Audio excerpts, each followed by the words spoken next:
Hi, welcome to part 2 of how to change the rear wheel bearing on a Lexus is200. This also applies to the is300 and the Toyota Altaza, obviously the same chassis and everything.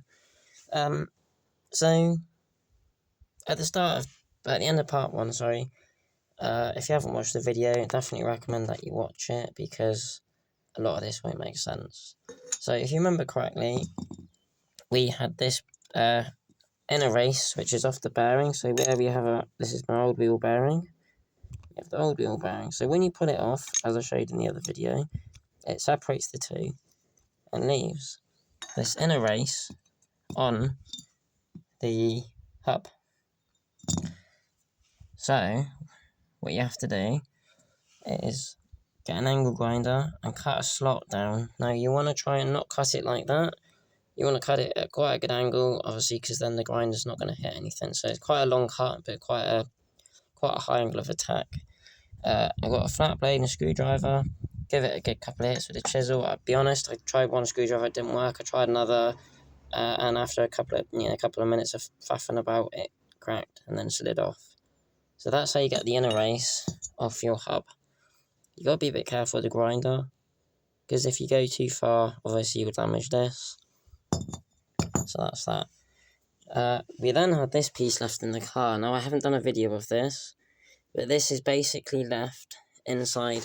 This one's obviously fitted, but this is that piece of that bearing left inside. Now again, I've got these two puller kits. You could probably get away with one, but I just bought two because it gives you a bigger range, because one of them covers like sort of small to medium bearings and the other one sort of medium to like larger. So this black kit that you can buy on eBay will accommodate something up to like 110mm diameter bearings. That's the biggest sleeve that you have, which I've got over there. So between the two kits, I think it's about £110, maybe 120 quid for both the kits. But you know, even for bushes and stuff, there's plenty of different things, arrangements that you can use the kits together to accomplish different things. So if you do like lots of car work, or you really deep in maintenance, like taking your subframes out, or bushes, or wheel bearings, and you want to keep taking to the garage, it might cost you 120 quid for these, but I think they're a good investment. I've been here sort of basic tools for years. So anyway.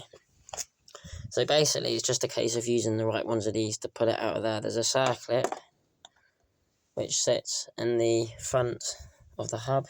So this will be left in. This is as if you're looking at it, there'll be a circlip. You take the circlip out, put the receiver plate on it. So this would be like one of these with like a big plate that fits on the top. That would receive the bearing, so the bearing would fit into that, and you withdraw the bearing from the hub by pulling it through with a spacer that's small enough to fit onto the back. Pretty general stuff, really. So that gets that piece out, which isn't too much of a faff. So that's your wheel bearing. That's my old one out.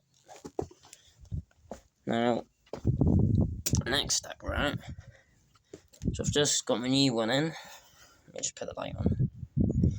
Got the new one in. Now I'm going to be honest, this is a bit of a faff as well. I mean, it's quite a big bearing, to be fair, and they're not a nice job on these cars. I put the bearing in the fridge, and I've heated the they call it the knuckle. I heated the knuckle up, which is the piece that all the suspension and the bearing pushes into, with a blowtorch. It's important you don't get it too hot, because I've read online that the knuckles can warp, and obviously then it distorts. You don't end up with your circle. I mean, you know, so you want it, like, so it's radiating a lot of heat, but you don't want it stinking hot, yeah? Get your bearing, keep it in the freezer until you're ready. Again, I used the kit, so if you look, I've used one that's slightly smaller than the bearing, but still big enough to cover the outer brace of the bearing. You don't want to pull the middle bit, you want to pull the outer bit of the bearing, but obviously it has to be slightly smaller, so as the bearing goes into the knuckle, this piece isn't going to hit the edge of the knuckle before the bearing's all the way in, because the bearing sits quite deep. On the back, I've just got another one of those, we call them like drift plates. It just sits in the back of the hub. It sits pretty nice and flat.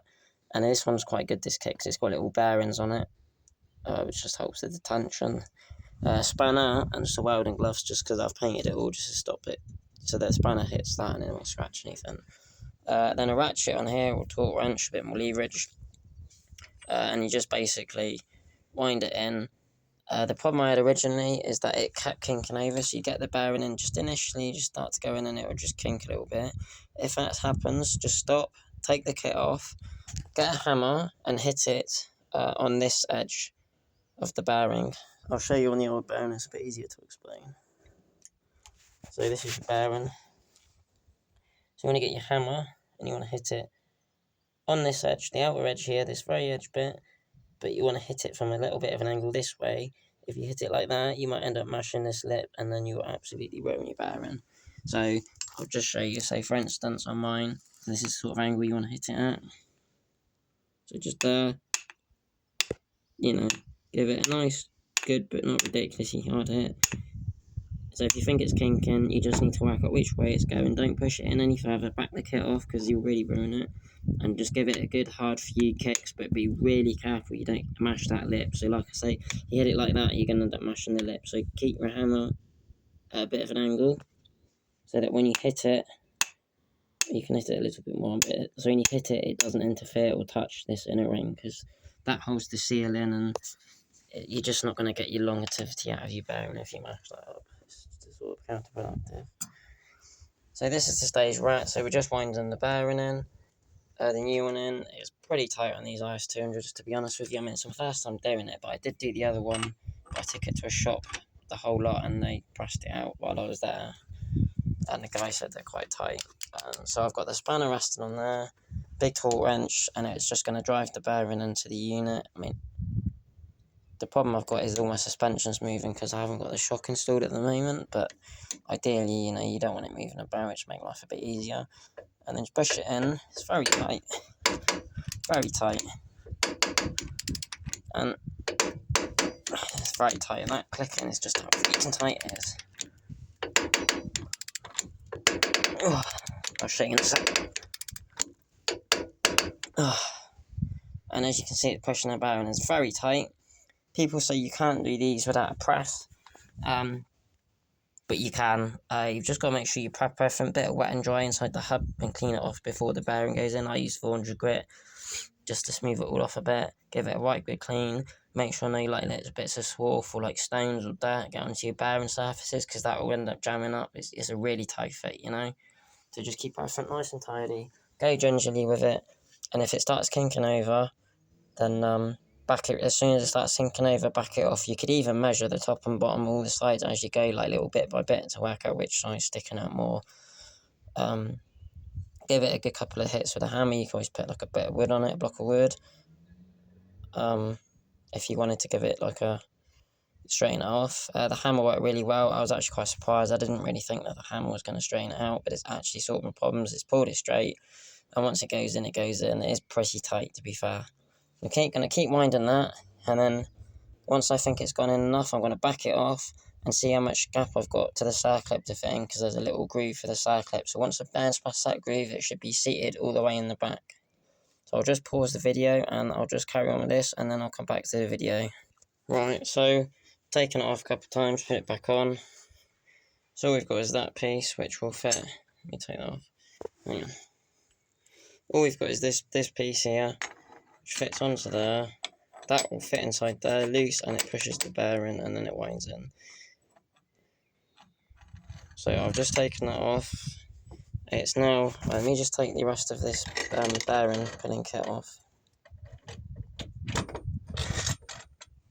So what we've got on the back is just another big plate that pushes against the hub, which I'll show you now.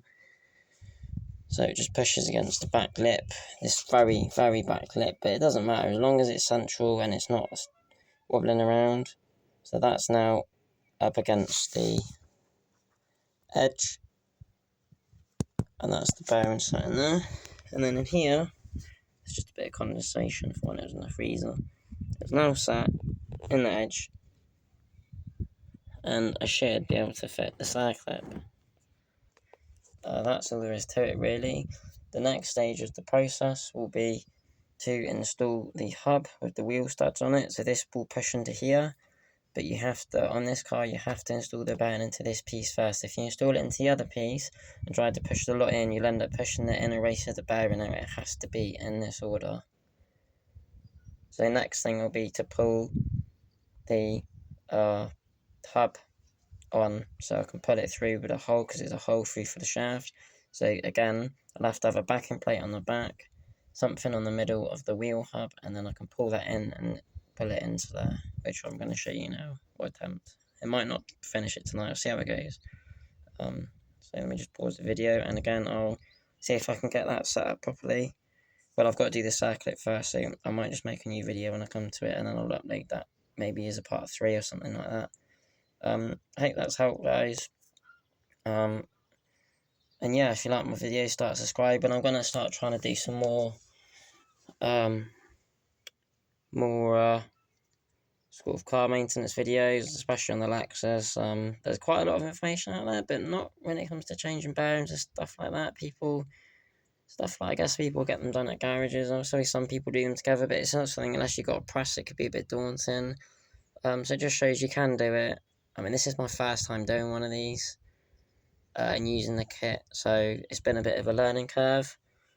But yeah, I'm going to try and start doing a few more videos when I can. And hopefully it will help sort of people save money and learn how to do bits themselves.